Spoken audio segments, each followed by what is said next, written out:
I never felt like I fit in.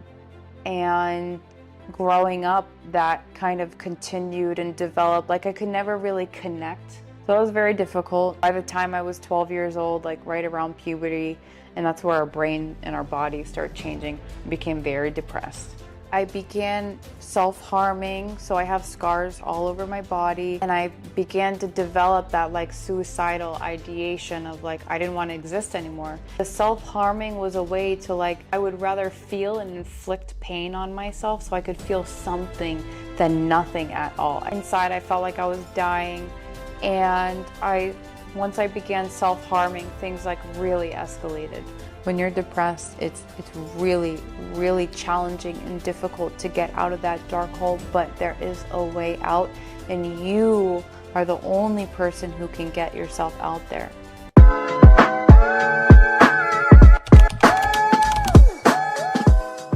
Hey guys, thank you for coming back to watch this podcast, Overcoming Depression. Today we have an amazing guest, Alexandra Rubin. She has an amazing story that she's gonna share with us today. Just really quick, I wanna give you a little brief introduction of myself. My name is Adolfo Segovia. I struggled with depression for more than 10 years. When I was 18 years old, I was kidnapped by a drug cartel. A month later, I was jumped at gunpoint, and like 3 or 4 weeks later, we had to escape my country, Mexico, because the cartel was asking my family for money. So I moved to the U.S. Almost 15 years ago, and after all those traumatic events, I started suffering depression, and it's a long story. We have it in a different episode, but now please let's listen to Alexandra's story. I hope that you like it and that it can help you change your life or see life in a different way. Alexandra, thank you for being in my podcast. Thank you for having me. I'm honored. I can't wait to come back. I'm honored to have you. You're amazing. You're an amazing person. I'm so happy to have you here. And obviously, I cannot believe your story. So I think that you can have an amazing impact on the people that are watching this podcast.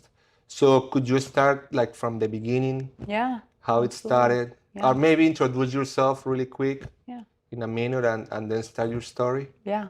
So I'm a personal trainer currently. I also have my own private practice where I primarily help women who have experienced traumatic brain injuries, who live with PTSD, so post-traumatic stress disorder, as well as complex post-traumatic stress disorder.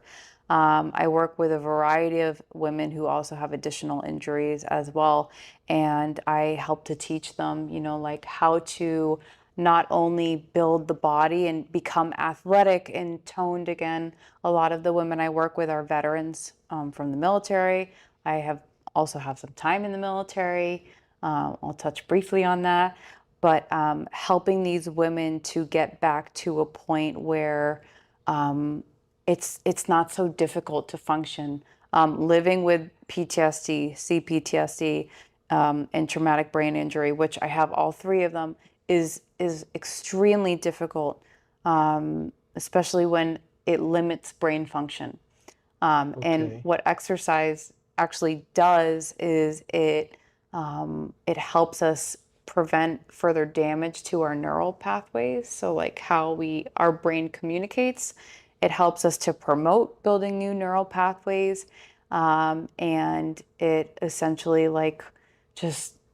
it helps us heal. Just in so many different I ways. believe that exercise is it's definitely my top recommendation for people struggling with depression. Yeah. I mean, exercising, and not to give Equinox an advertisement, but Equinox changed my life. Going to that gym changed my life. Yeah. But let's talk about saved my exercise in a bit. Yeah. Tell me your story. Yeah, What absolutely. happened with you? Well, I can say that just from a very young age, I never felt like I fit in. I always felt like I was crawling in my skin. And like we were talking about earlier, I feel like if I could have just ripped off my skin, maybe I would feel normal. I know it sounds really weird, but I was just so uncomfortable with who I was. I was always very like dissatisfied Was with. this related to gender? No, no, No, no, no, nothing like no, that, nothing right? like that. No. Just to Um, clarify, yeah, no it was not judgment. gender related, No, no nothing. judgment like that. But no, it was just more like I never felt like I fit in. And growing up, that kind of continued and developed. Like I could never really connect to the other kids. I had friends, but I never felt like I could really connect to them and have like an intimate relationship, like an intimate friendship, like where I show you who I really am and then you show me who you really are, and we have that unconditional love for each other. Like a very blessed where I grew up. My parents did the very best that they could. Now, they didn't really get along, but they did the best that they could. So you had Um, a good household, a family. well, my parents didn't really get along. So witnessing that as a kid was very difficult because their conversations were not conversations. They mainly argued. Okay. And I felt like a burden, as a kid, like when I saw my parents fighting, or and I think this happens for a lot of children, like I thought it was my fault that they were fighting because I didn't have the capacity to understand.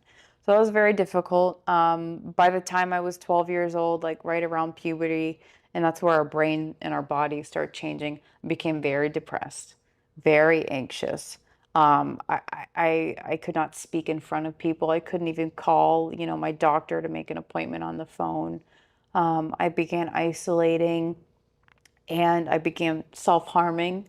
I developed anorexia, which is an eating disorder where I restrict And that's when you myself were 12 years when old. I was 12. You are actually the first person that I hear that has had an issue when, I mean, I heard a lot of young kids Yeah, or young adults. I don't know what's the correct way to name them, but young adults having depression. And to be very honest, that this is one of the things that we need to break that stigma that kids can have depression as well. absolutely. So, to be very honest, Absolutely. I thought it was stupidity, Mm. and I'm sorry of my ignorance, but there's a lot of Yeah. ignorance in this around these topics. Yeah. So kids can get depressed. You were depressed at 12 years old. 12 years old. I began self-harming, so I have scars all over my body. And I began to develop that like suicidal ideation of like I didn't want to exist anymore. And it wasn't so much that I wanted to die, it was like I was desperate to feel like anything and feel this like I never really felt anything. I was so depressed, I just felt numb. So the self-harming was a way to like, well, I would rather feel and inflict pain on myself so I could feel something than nothing at all. I felt empty. It was like I was walking around with no soul. How was your relationship with your parents when you were 12? I mean, I was a typical like angry, You were angsty like an angry kid. 12-year-old. I was a very angry kid. And I felt like I was never like taken seriously and they never really listened to me. And granted, like my parents had their own problems that they were dealing with, but they did the best they could. Yes. Like all of us as adults are just children trying to like use the skills of like what we've learned to like Yeah, I'm sure get your through I'm life. sure your parents were trying. They just didn't Yeah. know how They just to didn't know. address it. So how long it took for them to take you to a doctor to understand that you were depressed? Because in the beginning, I'm sure they were like, "Oh, it's just like a normal thing for kids, right?" That's what I would thought. That's what I would think if I see a 12-year-old in bed for a day, or like she's a child, like tomorrow she's gonna be better. Yeah. How long So it took them to realize or So to look for for help? for me, I was really good at faking things. So like on the outside, I was like the perfect poster child, straight A's. I played three sports out of a 4 sport season. I sang in my church's choir. I played an instrument, like I did all the deal. But inside, I felt like I was dying. And once I began self-harming, things like really escalated. I began like hearing voices. And I think that was from like restricting myself to the point of like literally like being delusional. And one night I just cracked and I was self-harming, and I wrote my parents a letter about how I wanted to kill myself and My I God. needed help. And I felt like I remember writing in the letter like a scale from 1 to 10, and 0 was feeling absolutely worthless and that my life means nothing, and 10 is that I felt fulfilled, and I put myself on like a -1 or something like that. And I was like, this is how I feel, and if something doesn't happen, I'm gonna kill myself. And So then you they were still 12 at that time, or you were already like I think I older? was 13 at 13 this already. age. So almost 1 year of issues. Yeah, yeah. You know, when I was in at my worst point with Mm, depression, I start feeling like you just said lost, yeah, or yeah. you Lost. said a word. You just said a word. Like I was Like losing worthless. myself. No, I was Oh, losing myself. yeah. I remember one day Like a lost soul. I was taking a shower. No, I Mm, was losing my brain. yeah. Oh, I yeah, was going psychotic, pretty Yes, much. like Yeah, psychotic. yeah, I yeah. was taking a shower, and I Mm, remember I spent 1 hour yeah. taking a shower, and I was like, in my mind, okay, I need to shower, and then I need to But it's like go you do can't this, do that, move. and then after an hour, I would realize, oh my God, it's been an hour, and I'm just staring at the water. And that freaked me out, and Yeah, that's when I just run out for help. So I felt that too. So you felt it, yeah, and what happened? Okay, the letter. Sorry to yeah. interrupt you. The letter. No. You felt that you wanted to kill yourself, and you sent it, give it to your parents. What happened then? Yeah, so I actually left it on the stairs leading up to my father's office, which he slept in. My parents slept in separate bedrooms. And the next day when I came downstairs, my parents were waiting for me at the table, and they're like, "Okay, we're like, tell us, We like hear you. we're here for you. We're like, and that was actually like the first time I feel like they heard me, and they saw, and they saw. And then I went to the doctor, and the doctor was like, "Yeah, she has like mild depression and mild anxiety."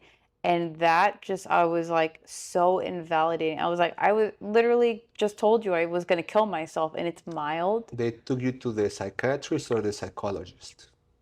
Both, Both. both. And both agree The on the same? psychologist, I started going to therapy and seeing a therapist a couple times a week, and then I went to a psychiatrist who put me on like some antidepressant, anti-anxiety medication. And there was a while where we had to like kind of figure out what meds for me to take, Yes. but they didn't really work. And like these voices started getting worse because I didn't tell my family about the eating disorder. I just told them I was suicidal and that I was self-harming, and I felt depressed and very anxious. But I kept the eating disorder to myself, so I continued to like just drop weight. I was obsessively like counting calories, obsessively working out. Did you stop harming yourself? For years later. So at one point, I started hearing voices telling me to kill myself. And I told my parents, and I immediately got rushed to the emergency room, and they put me in a psych ward. And I think it was Thanksgiving, Christmas in the psych ward, so almost 2 months. And then my doctor discovered that I kept losing weight, didn't take very much to figure out had an eating disorder. Then I got put in an inpatient unit for disordered eating. Could you share your experience in the Yeah. psychiatric ward? How Yeah. is it? I mean, I don't know what it's like as an adult. Thankfully, I've, been able to move past that. But as a kid, I it's terrifying. But I knew there was like nothing that I could do. They But like the did you have staff was like it was amazing. like a regular room, or it was like in the movies, like a four white walls No, not so much like a four white walls, it's kind of like where you constrained? No. no, no, no, no, no, no. So like if you go to a hospital, it's kind of like an office suite, right? So you have like the fluorescent lights and like the tiles, and so the one that I went into, you had like the registration, and then they had these big doors, and they had classrooms on each side. Like it was kind of like that was kind of like a little Like a school nice area. place. Then it opened up into a larger room where on the right side, they had like a circle of chairs, like a lounge area, and then they had like it was like a cafeteria. So it was almost like being back in school, except when you went further down the hallway, if you've ever been to a hospital where they have like rooms where like people say it Hmm. was kind of like that, where there's like 2 to 3 beds in Okay. each For room. how long were you there? 2 months, and And then I went to the eating disorder facility, and then I tried to kill myself there, so then they brought me right back. oh my God. And what was the Um, diagnosis? What was happening to you? They said I was depressed and suicidal and anxious, and the eating disorder and the way that it affected my body, I'm sure didn't help. But it's hard to tell like what exactly was a trigger. It's not like I had these huge traumatic events happen in my life as a young child. It's just like growing up in like a chaotic household, but like no abuse, no So nothing there was nothing no insane abuse, like that. nothing.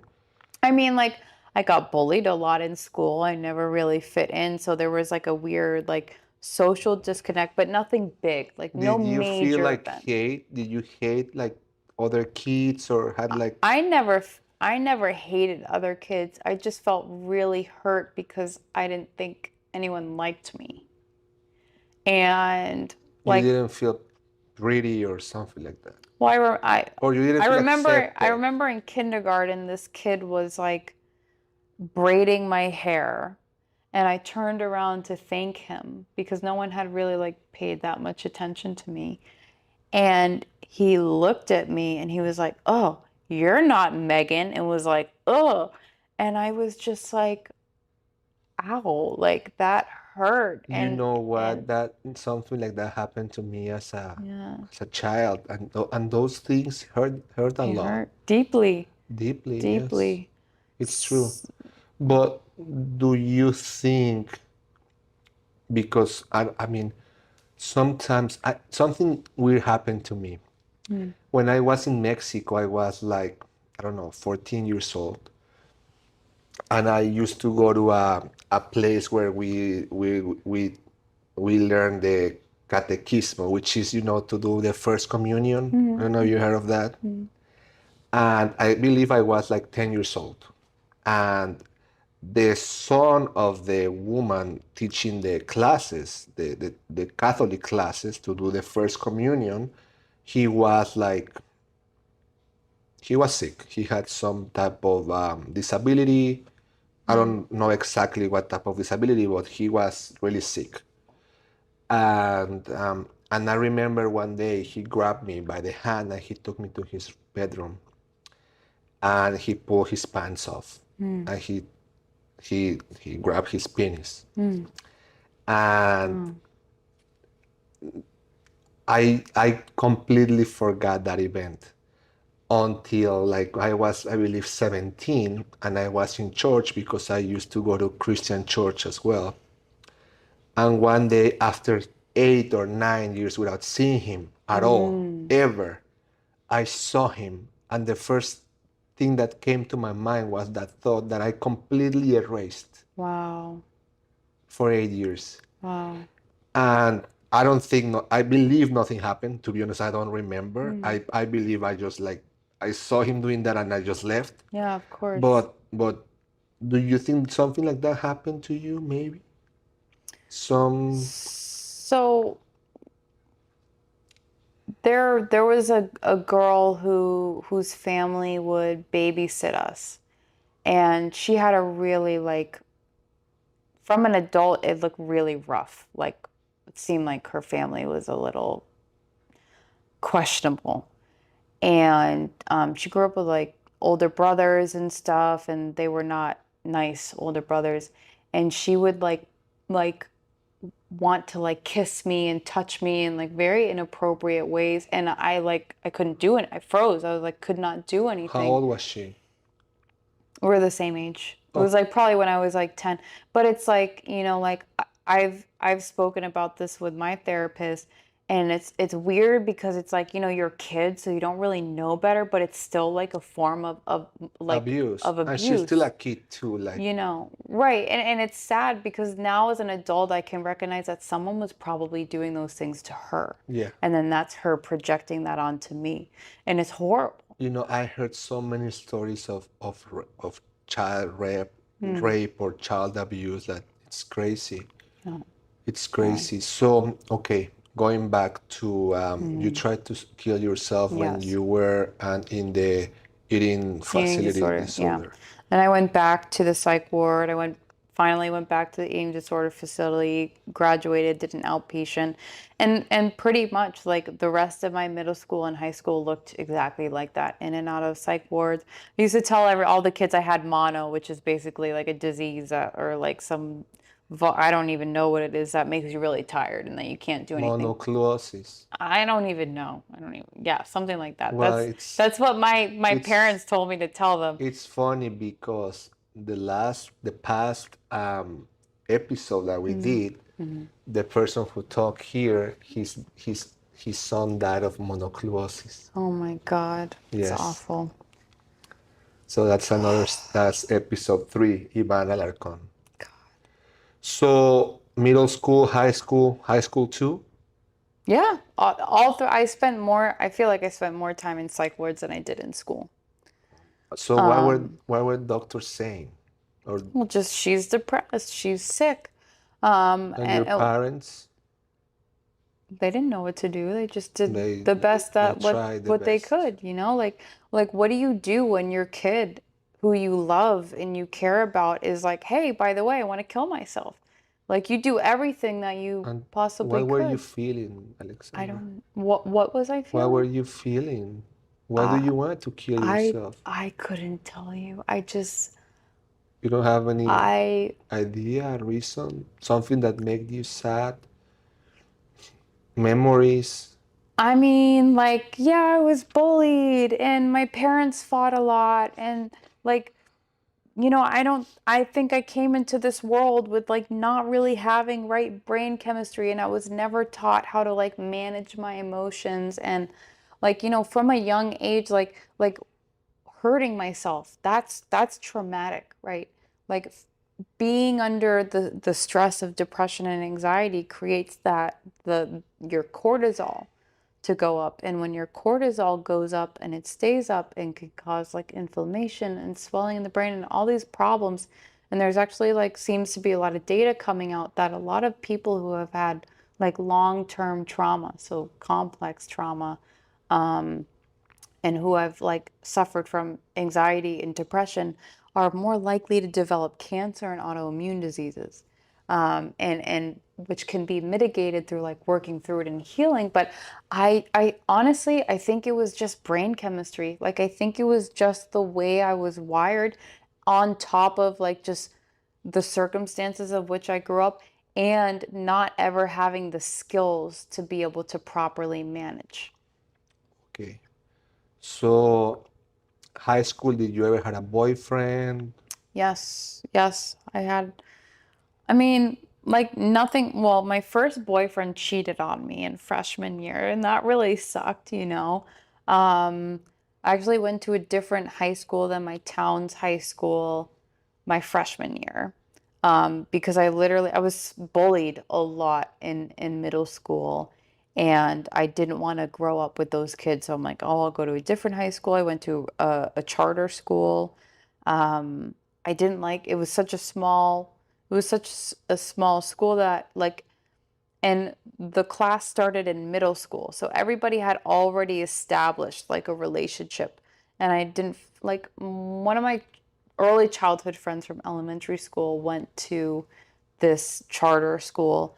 And she was so good about like involving me with her friend group and like getting us all together, but I still like never felt like I was a part of, And high school and sophomore year, I ended up going back to the high school.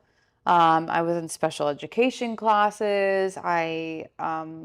Yeah, so all that stuff. So sophomore year was actually like an all right year for me. Like I had a boyfriend, he went to college, so it didn't really work out. And like that really negatively affected me because I had such low self-worth. I thought he was breaking up because of me, which I was pretty crazy back then, so I'm sure that was part of it. But me, it's like, hey, I'm going to college. Like, I'm never going to see you. Like, this is not going to happen.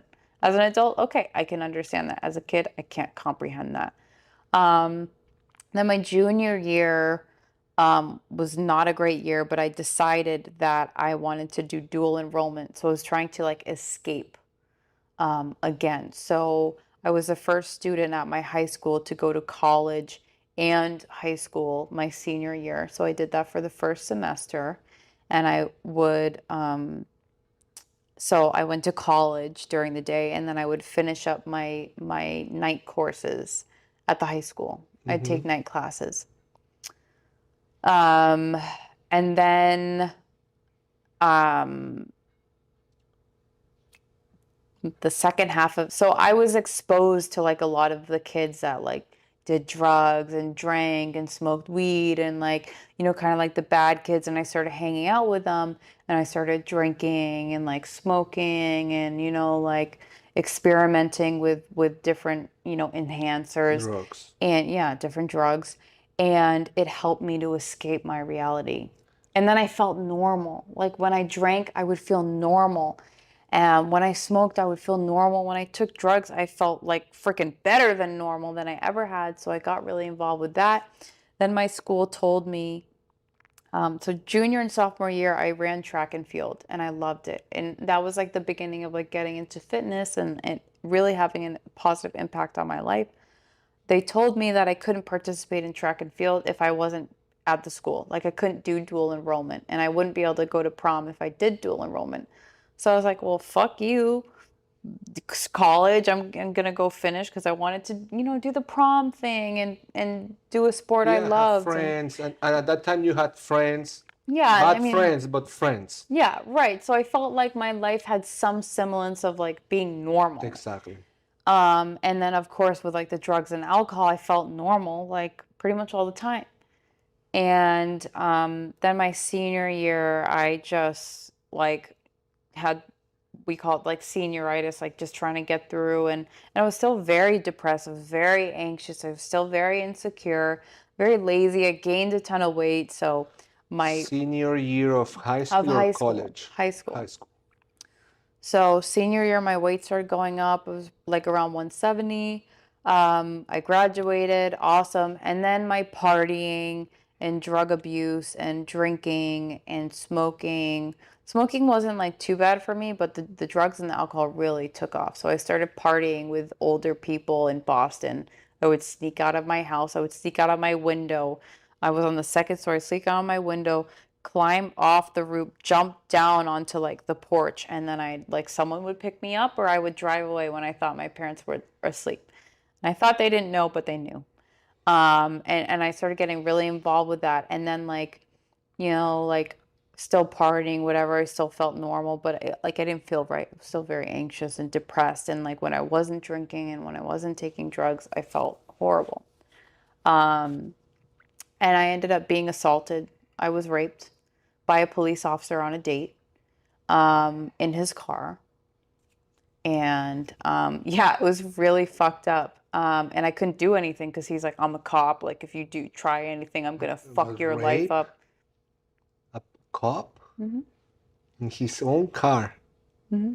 Not a cop car. We were on a date. Okay. So he wasn't in uniform. We went on a date. It was actually going really well. He was going to drive me home. He pulled over and he was like, we're doing this.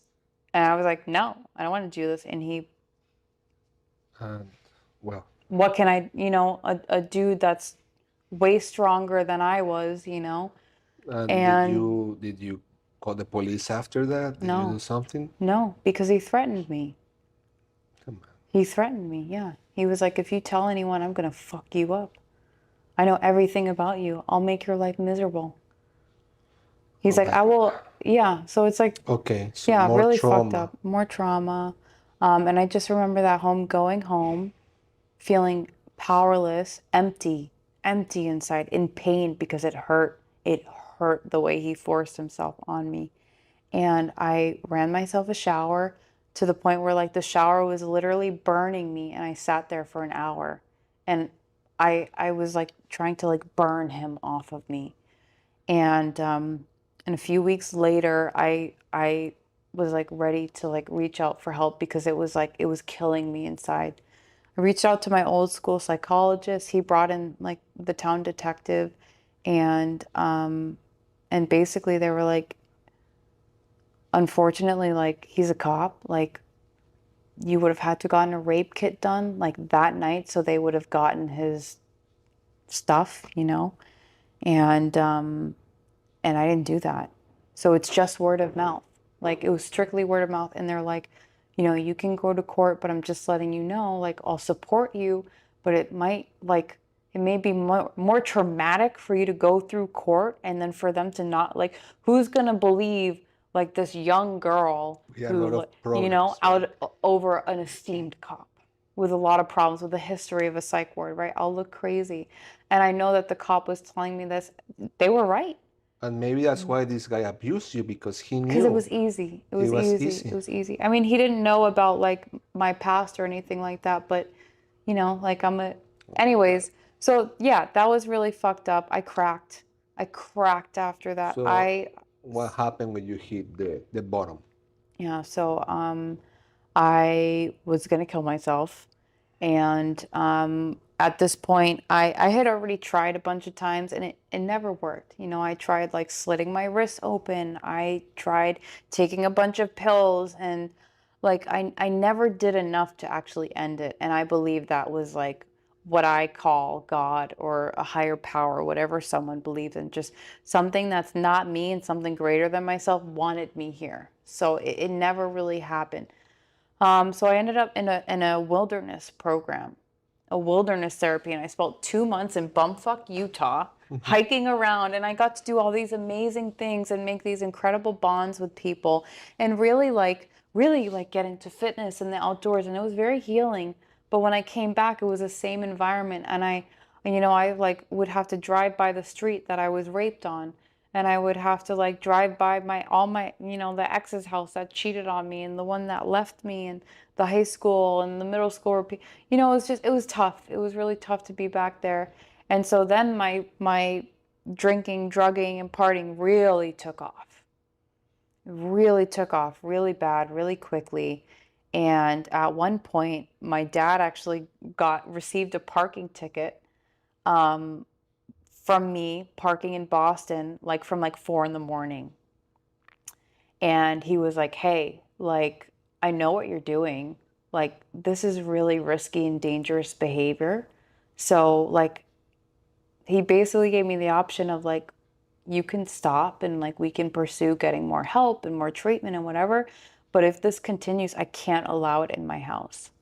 And at the time, I was pissed because I wanted to, like, run away from how I felt. But as an adult, I'm like, I know that took so much out of him to set that boundary. Yes, And he's trying to save my life. I believe in that. Yeah, right. I You can't mean, just enable I people. don't come from my dad was very strict, Yes. and he was very super loving, super everything, but Hmm. he was the type of dad that, okay, you don't want to go to school, then you cannot live in this house Right. and get your Right. shit and get out of here. 'Cause, I mean, we're Like, kids. We don't know. exactly, you have to set boundaries with Yeah. even with kids, even with you who were depressed and that. I think that he did the right way, the right thing. So what did you do? You left? Yeah, so I said, fuck you, Dad. I couch surfed for a while. I lived out of my car for a little bit, just out of like spite. I had places to go, but I was like, I don't need anyone's help. I can get through all this stuff myself. It was very selfish. very, very selfish and very like victim mindset and like I'm the only one going through this. And so I ended up moving in my grandparents and I brought the same shit to my grandparents and I was so ashamed that I could not stop. I couldn't stop.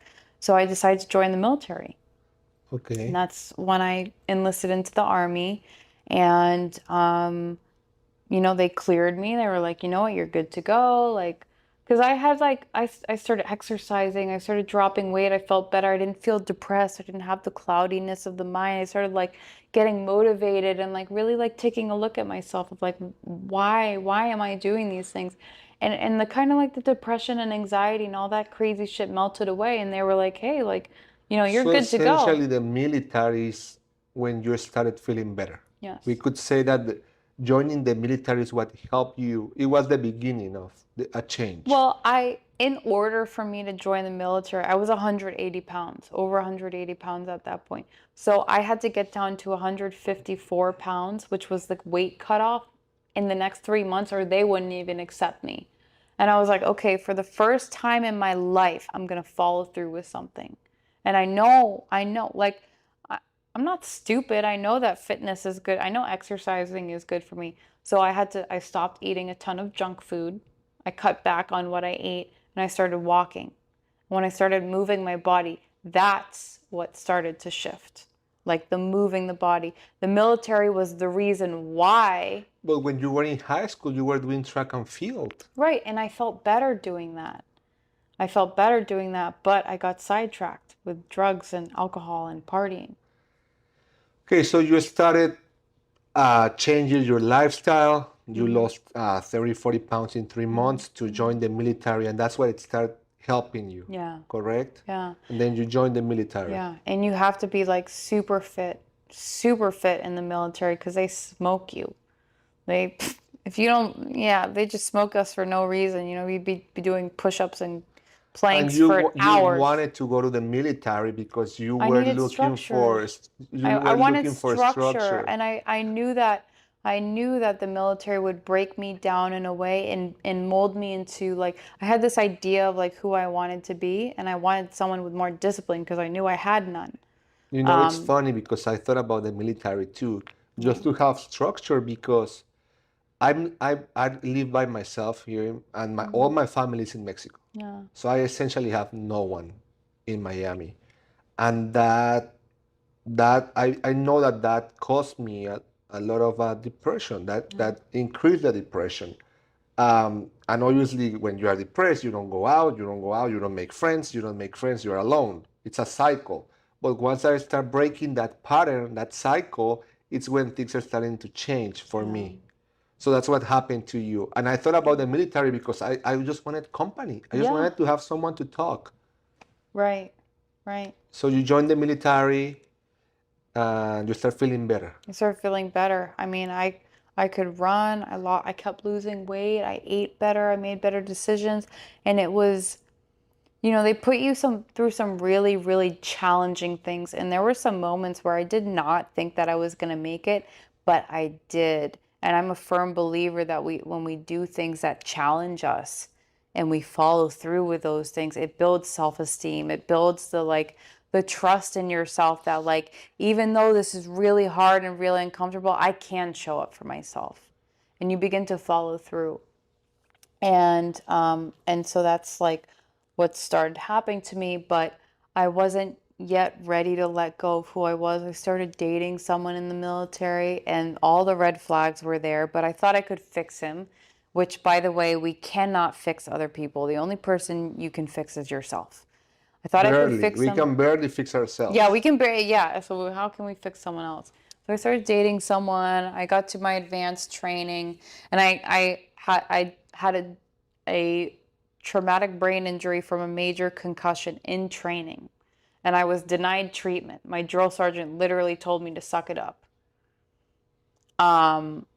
And when I got to I graduated like 2 days later. I just played it off, but like I felt like very nauseous and like lights really bothered me and I couldn't sleep and like I like started forgetting things and So I went to my advanced individual training. I started at the top of my class. I was going to be a combat medic with airborne. I was going to jump out of planes and save people.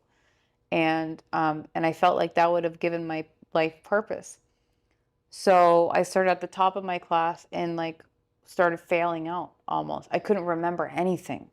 And then I started dating this guy, and it was just like, it was crazy. And I kept asking for help and telling my doctor, like, hey, I got a concussion. Like, I need this to be looked at. I need this to be looked at. And when you go to sick call in training, they only allow you to like treat one thing. It's the stupidest thing I've ever heard of. And so I also developed pneumonia, bronchitis, and another upper respiratory illness. And you could only really go once a week. So 4 weeks I spent dealing with like not being able to breathe. And then I kept I kept seeing the same doctor. I kept harassing her every single time. There's something wrong. There's something wrong. There's something wrong. And finally she was like, okay, fine. I'll send you to the TBI clinic, the traumatic brain injury clinic. They did like a CT scan or something along the lines of that. And of course, they can't find anything because there's no baseline. The swelling had gone down, but it had permanently damaged my brain, but there's no baseline, so you can't see where the damage is. And when I spoke to the neurologist, she's like, everything you're telling me sounds like post-concussive syndrome. So when you have like prolonged symptoms, and she's like, but I can't prove it. So there's nothing I can do for you. So then the military wrote it off as like I fucking cracked mentally. And like, yeah, of course I'm gonna crack when you're not sleeping. You can't eat, you can't remember anything. Like, it's painful to look at fluorescent lights. Like anyone, I felt like I was going crazy. And so they discharged me like 2 days before I would have been eligible for VA. So I didn't get any benefits or anything like that. And when I got out, I had a few friends telling me like, hey, you need to pursue this. But I didn't, and that's my fault, you know. And I also didn't want money from the government. Like, Yeah. you can't like, okay, great, you're gonna send me money for permanent brain damage. Like, there's no making up for that. So Okay. When do you start feeling better? When? when I stopped viewing myself as a victim. So I continued dating the guy in the military. He left the military and he was very abusive. You got in an Very, abusive relationship. very, very toxic. And I never hit him or anything like that, but I put myself in that position. I knew what I got myself into, and I did not leave. So I had to take personal responsibility for that. And when I was sick and tired of feeling sick and tired, that's when I changed. Like, I started listening to like motivational, like David Goggins and Greg Plitt. And the first motivational I ever listened to is a Greg Plitt video titled if you look up on YouTube, it's called It Begins Now, Greg Plitt. And I have that audio saved to my phone. And he says that second by second, we have the opportunity to become the person we want to be. And time is ticking away. So like, when are you going to be that person? And man, hearing that changed my life, you know. And he was like, you don't have to wait till tomorrow. Start right now. So Just suddenly start right you now. just decided to. So something clicked because I was just so tired of feeling sick and tired. I was like, I'm going to die if I keep doing this. Yes. And my drinking, and then I really got involved in smoking weed. I started taking ecstasy, like a lot of it, and just all this crazy shit. I couldn't function without it. And I was like, I'm going to die. I'm literally going to die if I don't stop. So I was tired of being sick and tired. So I started listening to the motivational videos, and like I started listening to Alan Watts and Terrence McKenna, and like I became very spiritual and like really doubling down on the belief that like there has to be something greater than myself out there. It doesn't have to be defined by anything, but like I don't think I'd be alive if there wasn't something there like keeping me here.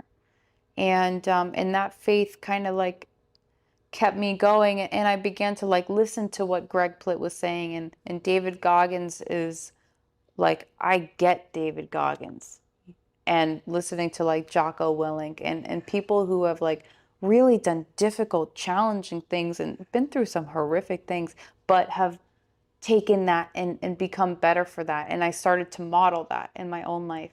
And it gave me the strength to leave the abusive relationship I was in, and started to actually consistently go to the gym and get into strength training. And while I was in that relationship, the only thing that kept me going was I would run for 10 miles a day in the Houston heat. And if you've ever been to Houston, it's very hot, especially in the summer.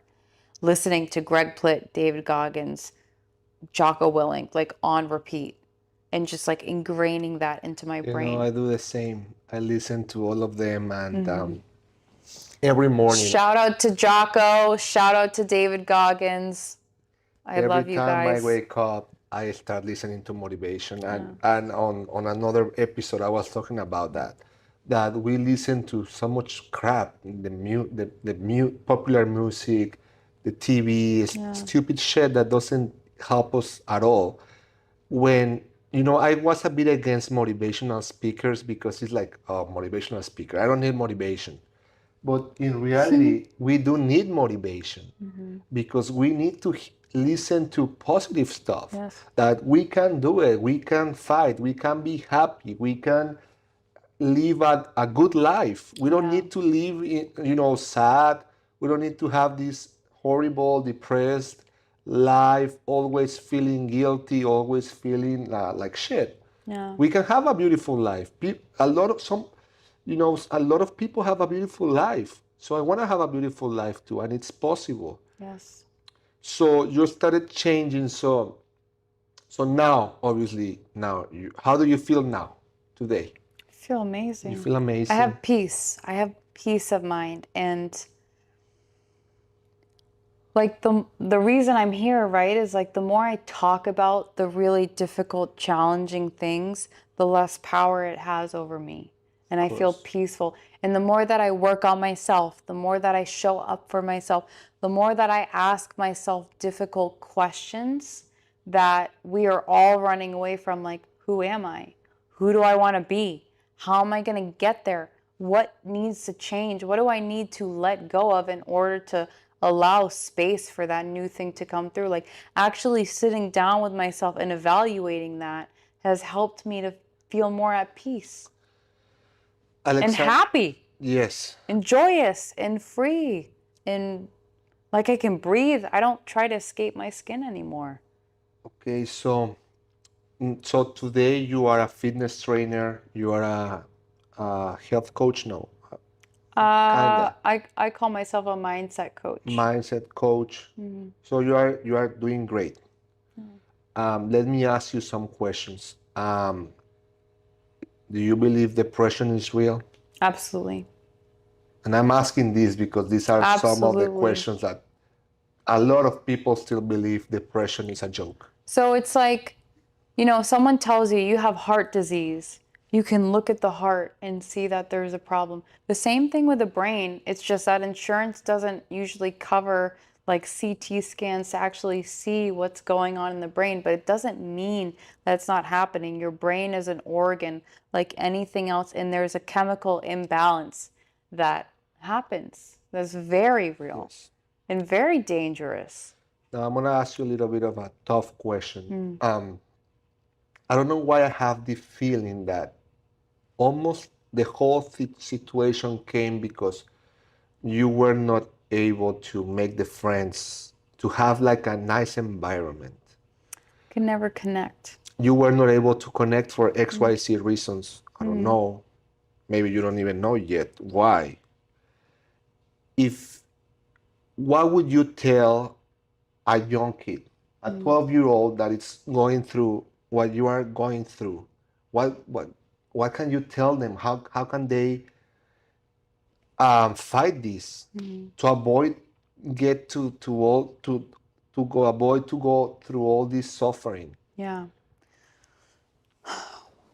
So what I would say is the first thing is that no matter what you think, is that you're worthy and that you're important and your life matters, and you don't have to have it figured out right now. Like, just the way that you are right now is perfect. Like, there are, like, I think of it this way, right? There's billions of people on this earth, and God wanted you to be here. Like, there's a reason you're here. It's not by coincidence or just because, but also know that it's temporary. It really is. And you can change and you can get out of it. And a skill that is really important to learn is identifying your emotions. So saying, like, I'm sad in this moment. I'm angry in this moment, because sometimes, just like I know when I was a little kid, when I was 12, I just wanted someone to see my pain. But if you acknowledge that in yourself, and you see that in yourself, it makes a huge difference. A huge, huge difference. But you are worth it. Your life matters, and that it's temporary. And the crappy feelings and the crappy experiences that you're going through, it'll pass. It'll pass. And also maybe don't take things too seriously. When you Life's think like supposed to be fun. You exactly like can't you have are a thing. 12 years, you're 12. Why suffer so much? Like Yeah. play. I don't know. I mean, I don't know. It's tough. It's tough, you know. I know, but I don't want 12-year-old kids suffering that way. We need to help them.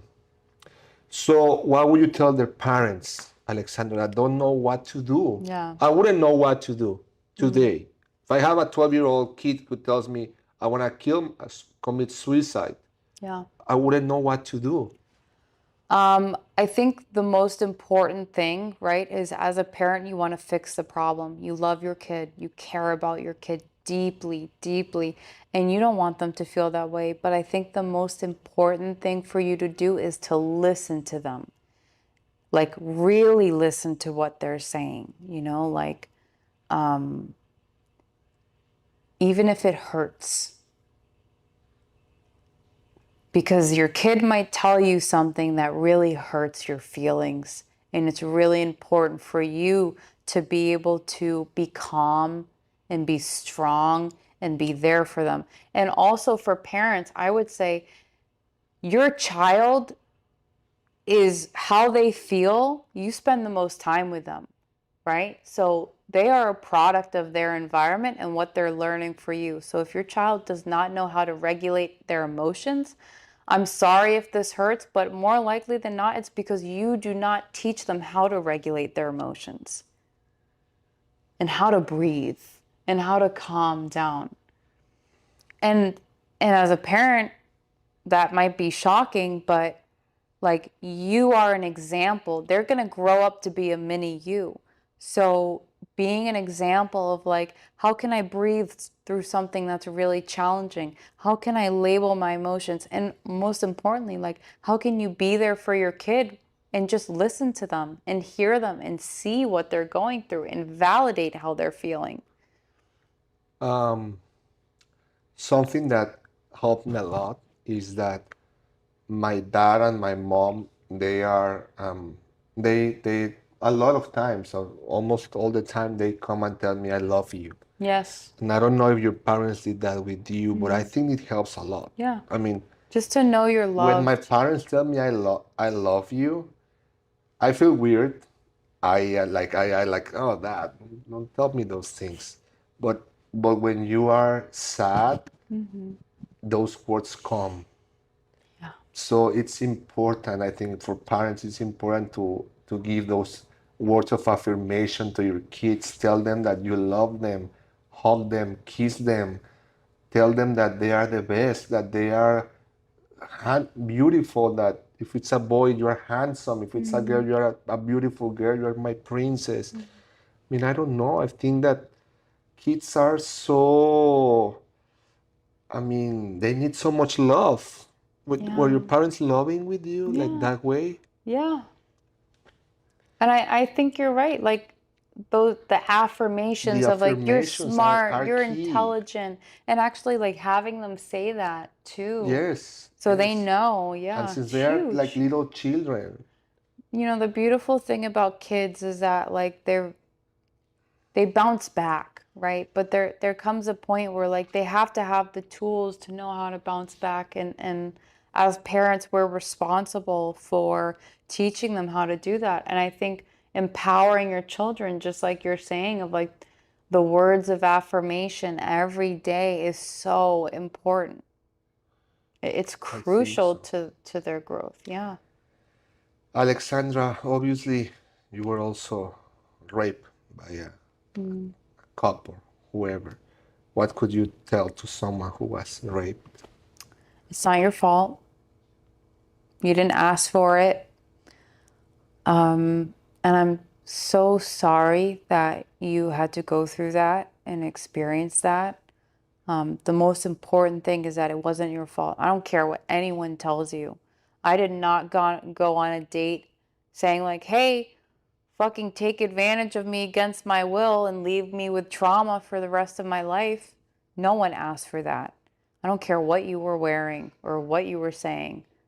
It's not your fault.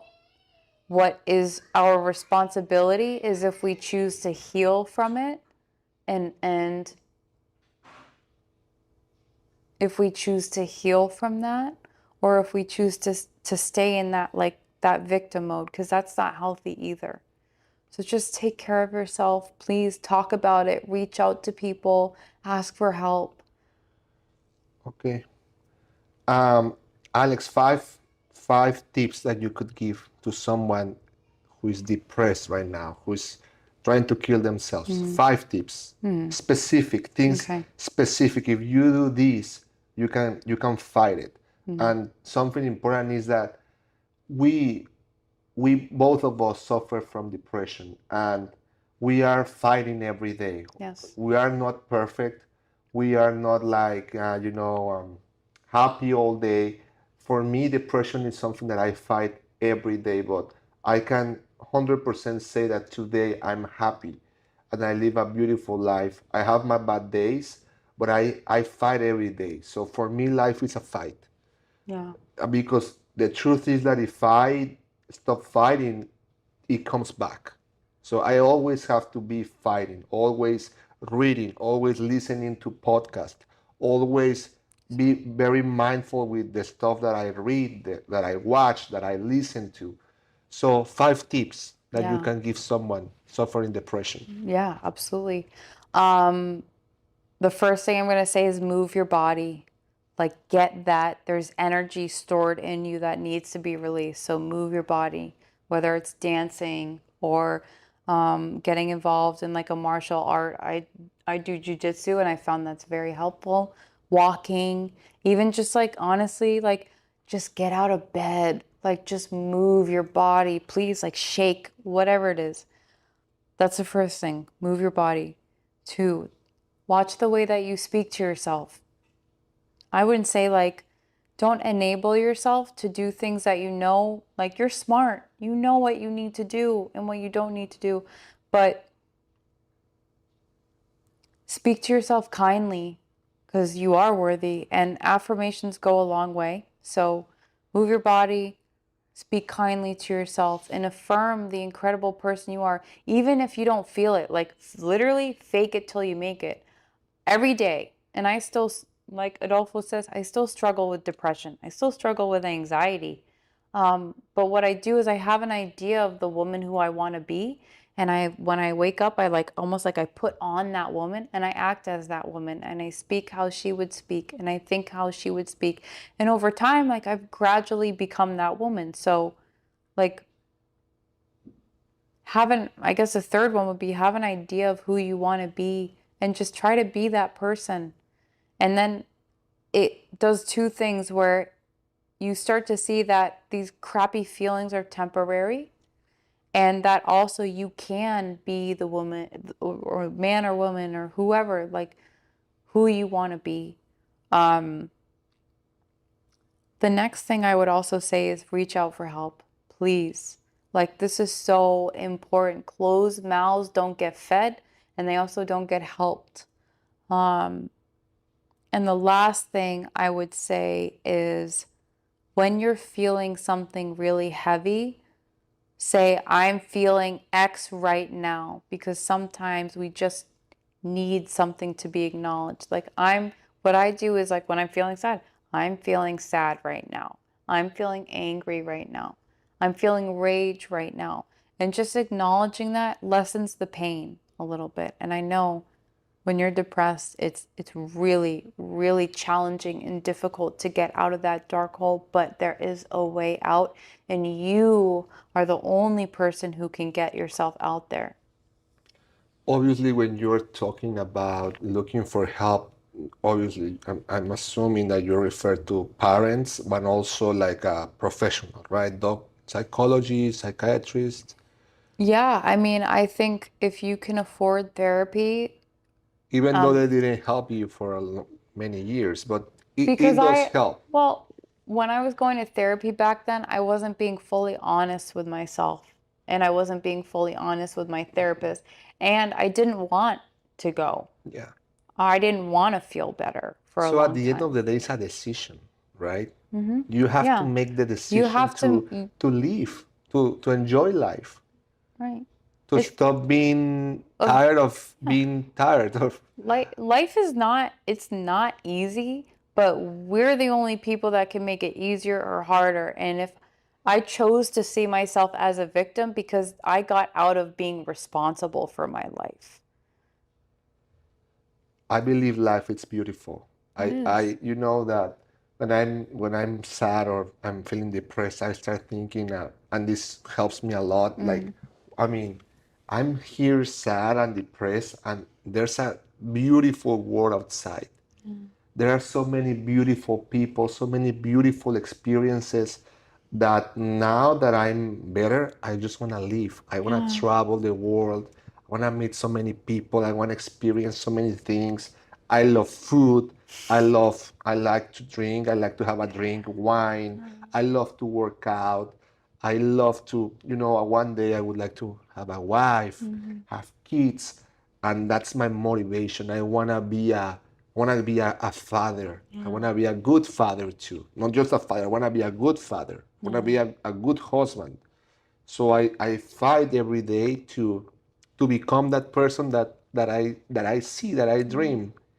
So I mean, for me, life it's a battle. It's a battlefield. The mind is a battlefield. I would also recommend to read books, motivational books.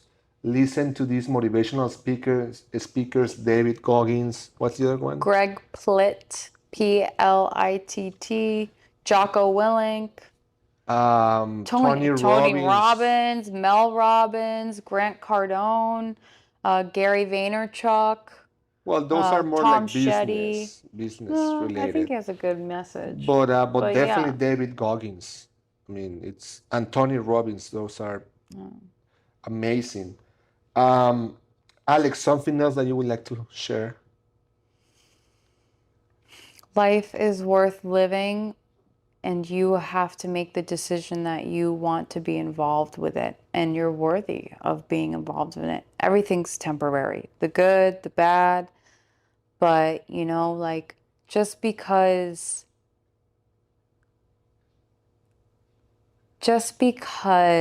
you're feeling a certain way doesn't mean that it'll last forever. And just because there is a beautiful world outside doesn't mean that your feelings aren't valid. But there is a way out. And you are the only person at the end of the day, no matter what you've been through, you are the only person who can get yourself out of that. Yeah, definitely. No one is gonna save And you you. can. And you can, no matter how far down on the scale of like trauma and fucked up things. If you've done messed up things, you're not the only one. And you also wouldn't be the first one to have recovered from that. So please just give yourself a chance to do so. Ali, after all the stuff that you went through, can someone be happy after all that? Are you happy? Absolutely. Like my life isn't always sunshine and rainbows, and I'm not always like vomiting sparkles and stuff, but like I feel peaceful. I never in a million years, like, granted all the stuff that I've been through, and there's a lot of stuff that we haven't even like touched on today. Um, I never thought in a million years, like while I was in it, that I could live the life that I live. I mean, I'm living my dream. I live a block away from the beach. I'm making more money than I ever have in my life. I have friends. I have people who love me. I get to help people heal for a living. And I don't feel ridden with guilt and shame and anger and sadness. Like, I still feel fear. I feel a lot of fear, but it's because I've gone from just trying to survive, which you might be at right now, to wanting to live, like you said. And when you kind of transition from surviving to want to live, like, you feel happier, you feel lighter, there's Yes. less weight. And it's not all sunshine and rainbows, but it's certainly like unexplainably, like, you have to just give yourself to a chance to experience it for yourself. Okay, perfect. Alex, anything else that you would like to share? You know, just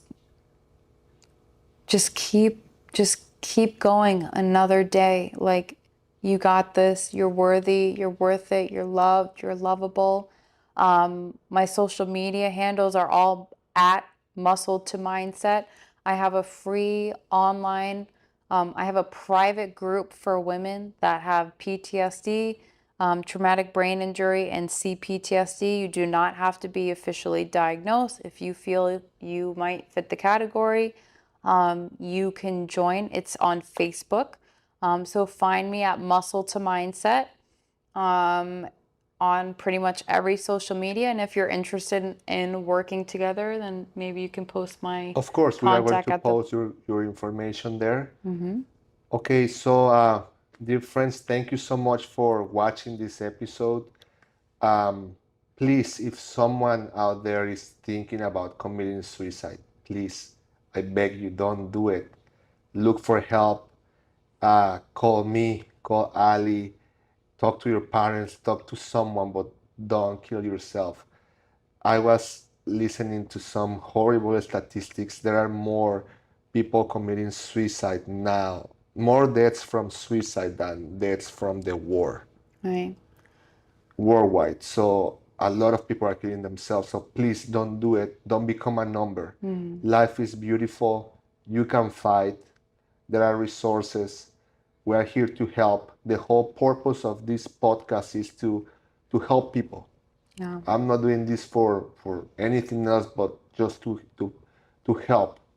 So please, if you like this podcast, please give it a like, subscribe, share. And we love you guys. And I hope that you can join us on the next episode. God bless you. And we're here for you. Thank you so much. Bye bye. Have a great day.